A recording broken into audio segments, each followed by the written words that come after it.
This talk is about what I believe is a major scandal, in fact a double scandal, surrounding the teaching of foreign languages.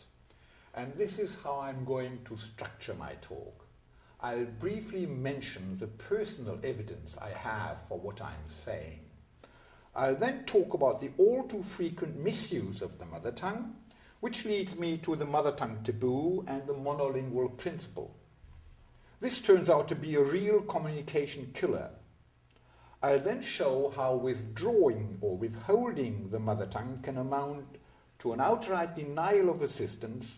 I'll also briefly talk about the theoretical background so that you'll finally understand the crucial paradox about the mother tongue issue. Generations of pupils have suffered. For many, foreign language lessons have been either traumatic and degrading or boring and stultifying. How do I know? I will quote extensively from some 500 learners' autobiographical essays and classroom reports, which I have collected over 3 decades. Abundant and irrefutable evidence, if you ask me. Witness the following observations from university students of English looking back at their own school days and exposing one side of the scandal. He only spoke English with his pupils when we worked with our books lying in front of us. One really wonders how one can be so naive as to think kids are enabled to speak a foreign language if the teachers themselves don't use it. The one unforgivable mistake our English teacher made, no matter how nice she was that she never spoke English in class. She used German to explain grammar, she spoke German when we had a discussion about an English topic, and she used German for organising the class. English was never a means of communication until we got a new teacher.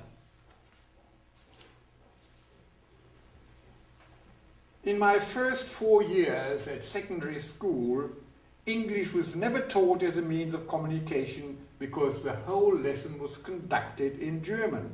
Most of the time there was a dull mood because we always proceeded in the same way. One thing was quite unacceptable about our lessons. That was the little amount of contact with the foreign language most pupils had during a lesson. We hardly ever got the chance to say something in class, let alone the opportunity to express our views or needs independently. Since the pupils' English was so poor, Mrs. X made almost no use of it herself, and the predominant language during the lessons was German, a vicious circle. So one side of the scandal is the abominable misuse of the pupil's mother tongue in the foreign language class. The reason is often the teacher's own inability to handle the foreign language flexibly and competently. Here are some more quotes. I am convinced that his slipping into German while telling his stories was simply a lack of fluency and flexibility in English. With 2 native English speakers among the pupils in class, we recognized that he did not only speak English in a way that sounded quite German, he mispronounced complete words and made mistakes most of us would not have made. She exclusively used German throughout the lessons. I even suspected that she knew no French at all. She panicked nearly every time she had to explain a grammatical problem, saying that it would be too difficult for us. Ranama has this to say about her teachers. Quote, "Far too many are pretty much out of practice. Most of them visited English-speaking countries during their studies, but neglected to improve their language abilities after university." After grammar school, I attended a commercial school for 1 year. The English lessons there turned out to be a catastrophe. Our English teacher was not able to speak one single English sentence correctly. Consequently, he always spoke German. What a shame! You might think this is to be expected in countries where teachers are badly trained, badly paid, and overworked, such as in some developing countries. Oh no, all this has happened and is still happening in Germany, where teachers can easily travel to Britain and immerse themselves in the living language. Incidentally, large-scale empirical studies from other countries confirm that, in spite of official policies, there is still an overuse of L1 in many classrooms. This counterproductive, haphazard, and time-consuming use of the mother tongue has to be stopped. The solution is obvious. Teachers must be better trained and better supervised, but instead of doing the obvious, governments and professional experts have caused a second scandal, the mother tongue taboo. Admittedly, the flagrant overuse of the mother tongue at the expense of the target language is scandalous indeed. But the very opposite, the banishment of the mother tongue from the foreign language classroom, is no less a scandal. The authorities and experts who should have known better have reacted to the lazy, uncontrolled use of the mother tongue by throwing the baby out with the bathwater. The mother tongue was simply outlawed, and effective, well-crafted bilingual techniques were withheld from teachers. Again, I can prove this with classroom reports. Our teacher never consented to give a German equivalent, which I really detested because I always longed for clarity. I really hated the fact that the teacher we had in grades 7 to 9 refused to explain words we didn't know in German. She just wrote the word up on the board, but only a few pupils understood her English explanations. When we asked her nicely if she could give us the German equivalent, she became angry. But I'd better stop talking about her, as it makes me angry. When someone dared to ask for an equivalent, he or she was reprimanded for not paying attention. He strictly rejected the use of the mother tongue. We were forbidden to use it. If we did anyway, we had to do some extra homework. There was never a relaxed atmosphere in his classroom. And another quote, "He obviously tried to avoid German. This often had the effect that we were talking about a text which I really had not understood.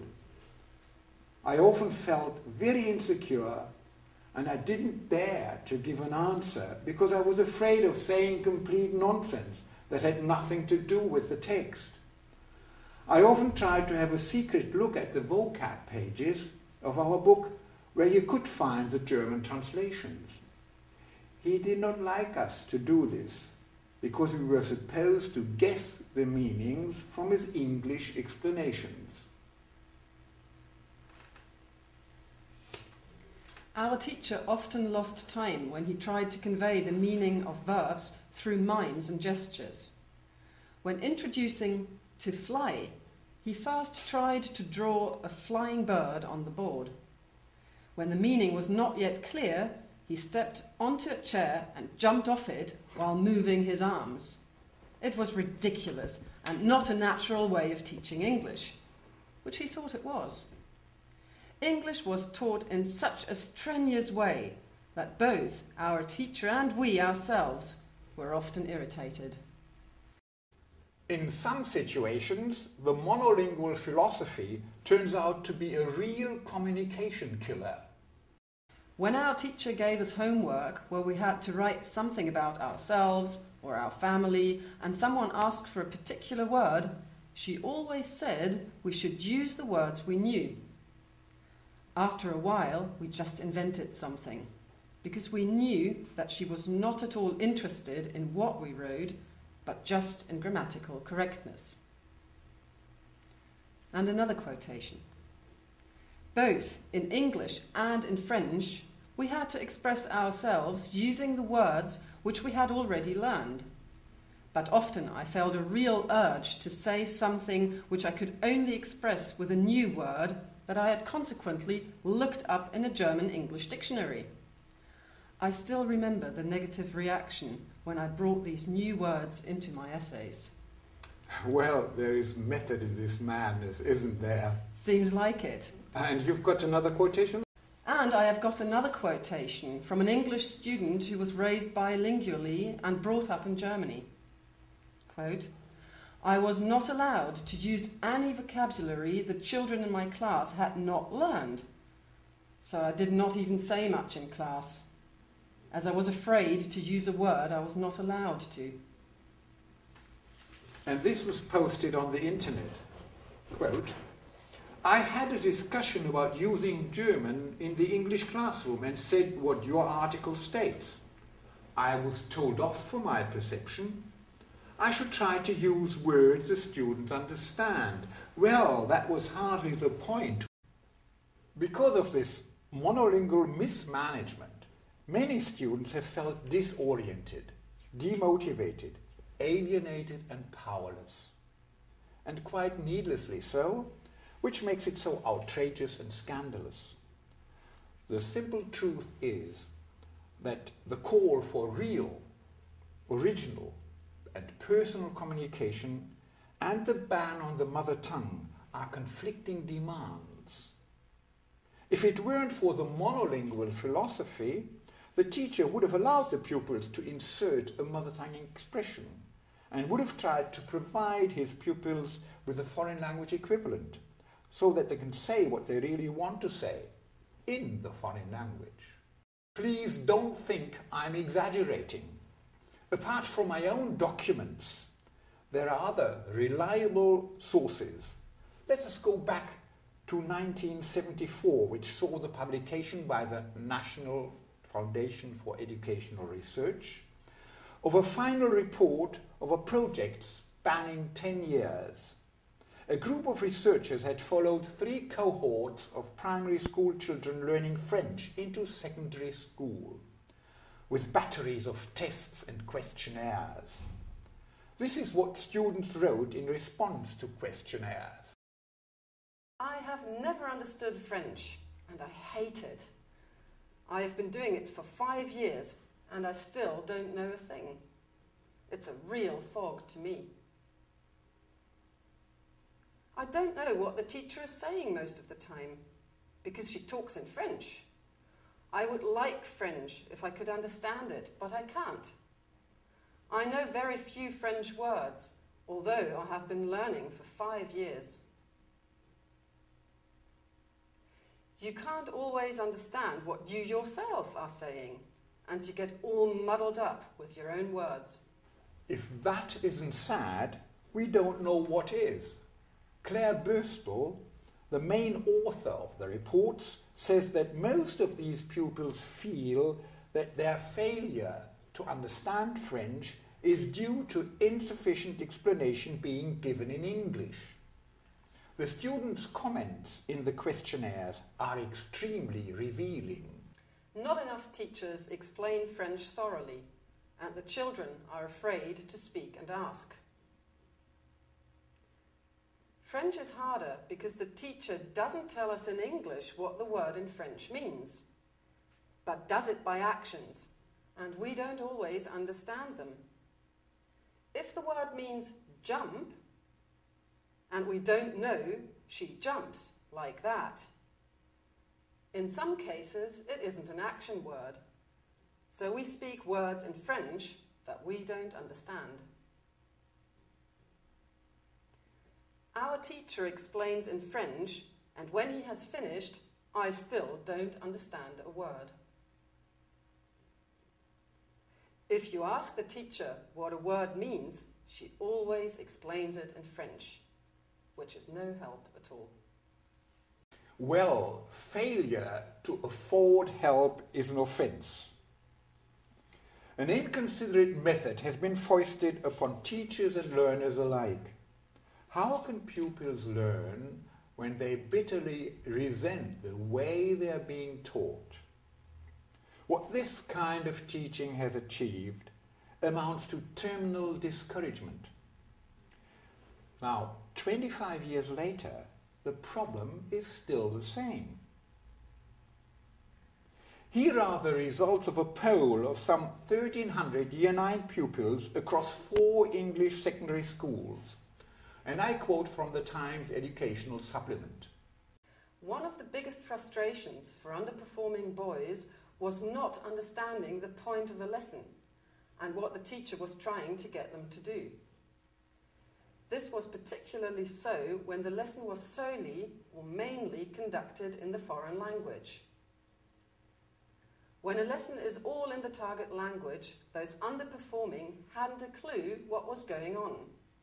They were vociferous about that.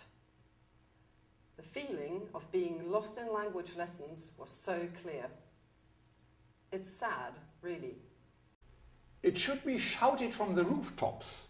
A foreign language only approach is outright denial of assistance. It is perverse not to use a tool which is readily available and can solve many problems. After all, patent misuse never precludes proper use. Proponents of the monolingual philosophy tend to underestimate the many misunderstandings that occur in classes of the usual size. We are all sense-making animals and tend to make up things if we've only half understood, fill in the blanks, so to speak. Even bizarre misunderstandings occur because we have the illusion of knowing. Yes, because we have the illusion of knowing and don't see the screwy logic behind what we have seemingly understood. By means of informal meaning checks at the end of lessons, we found that there always was a substantial minority of students who had misunderstood some of the teacher's explanations, without the teacher actually noticing it. Sky was thought to be cloud, power was to mean muscles, and so forth. What I propose is that teachers use the student's mother tongue systematically in clearly defined circumstances and in tested techniques alongside proven monolingual techniques, of course. Let me briefly explain my theoretical basis. Mother tongue-induced errors. Its counterproductive, indeed destructive use by some teachers, and thirdly, the obvious need to immerse our students in the foreign language have been a barrier to the true understanding of the issues involved. Because there is another side to the coin. We all must start from where we are. We can only learn a new skill by building upon existing skills. This is true for a first language, where parents evoke innate abilities that predispose humans for language, and it is all the more true for second and foreign language learning, where we can build on both innate as well as acquired skills. The monolingual philosophy seems to assume that children have to learn everything about the foreign language from scratch. But by the time they start with foreign languages at school, children have learned to conceptualize their world and have fully grasped what language is for and what it can do for them. They have learned to communicate. They have developed their voice. They have acquired an intuitive understanding of grammar, and they have acquired the secondary skills of reading and writing. In acquiring their first language, their mother tongue, they have in fact constructed themselves. The mother tongue is therefore the greatest asset any human being brings to the task of foreign language learning. It provides an indispensable language acquisition support system.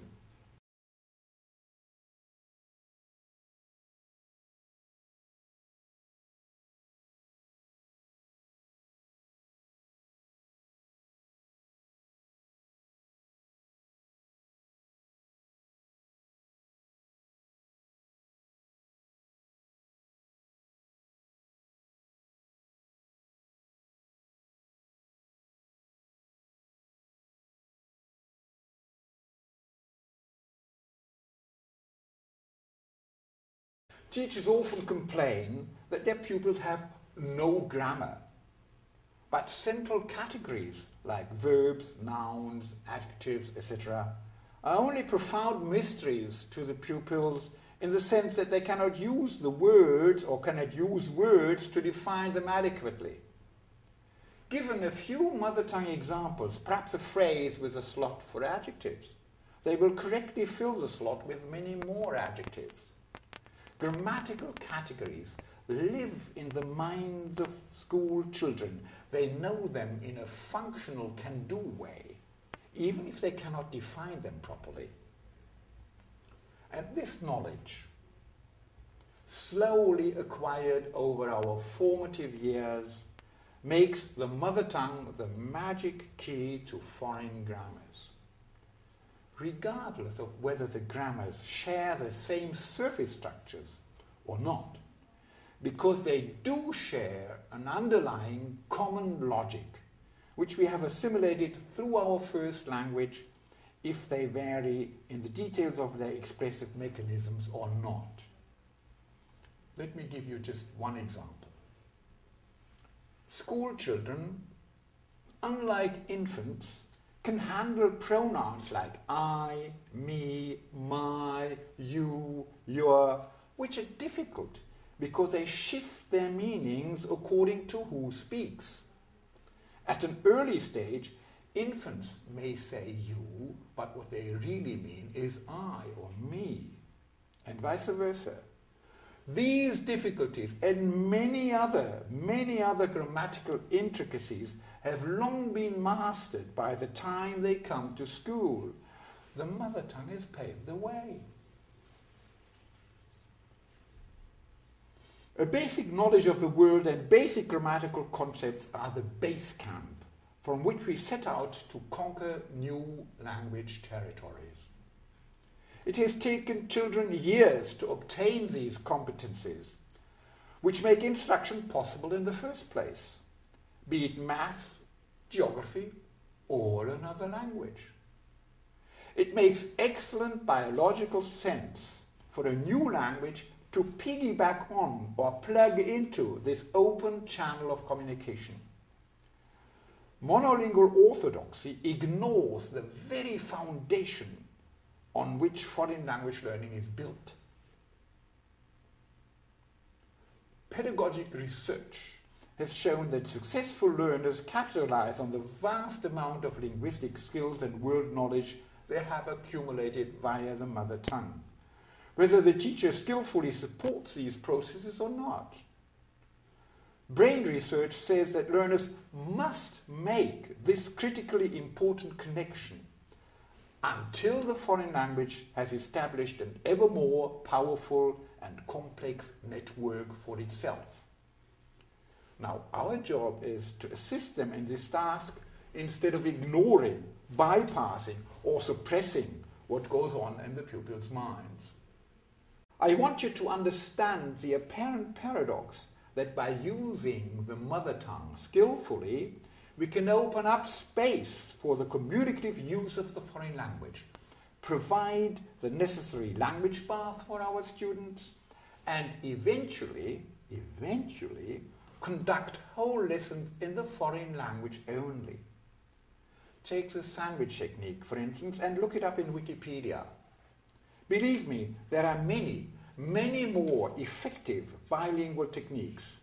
However, this is not the place to describe them properly. Now, let's no longer be satisfied with an uneasy compromise and a few concessions to the mother tongue. What I propose is not a sort of weak tea version, which has seemed reasonable to many people. The mother tongue is not a choice of last resort, but a first choice. It is more than a lifeline thrown to learners in danger of getting drowned in a sea of uncomprehended language. Since there is quite a variety of provably effective bilingual techniques which should be used regularly with beginners. There is no face-saving compromise with an English-only approach. The profession has committed a debilitating act of self-sabotage. The monolingual principle, with or without small concessions, is spectacularly wrong. Because the learner's native tongue or another language which has been acquired naturally and become dominant in a learner's life is the mother of all languages. If we set things right here, millions of language learners will be positively affected. If you want to know more, read this book by Butzcombe and Caldwell, or write me an email.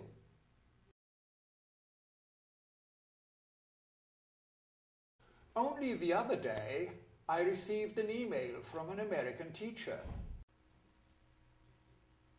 Yes, I feel vindicated. I've been chastised by some of my colleagues for years for using these techniques, for example, sandwiching or translation. And Vivian Cook wrote, rather than the L1 creeping in as a guilt-making necessity, it can be deliberately and systematically used in the classroom. Let us be ready to fight a war on two fronts. Against the teacher who conveniently lapses into the mother tongue, which he shares with his pupils, but who is not fluent and flexible enough in the language he teaches, and who wants to be on easy street. And against monolingual textbooks and the monolingual principle officially endorsed by many ministries of education. If a bilingual approach isn't mainstream yet, you can make it so. Incidentally, you may have wondered what the background picture is about. It's an artist's version of Quran, Surah 55, verses 2 and 3. God created man and gave him language, and the artist is Shahid Alam.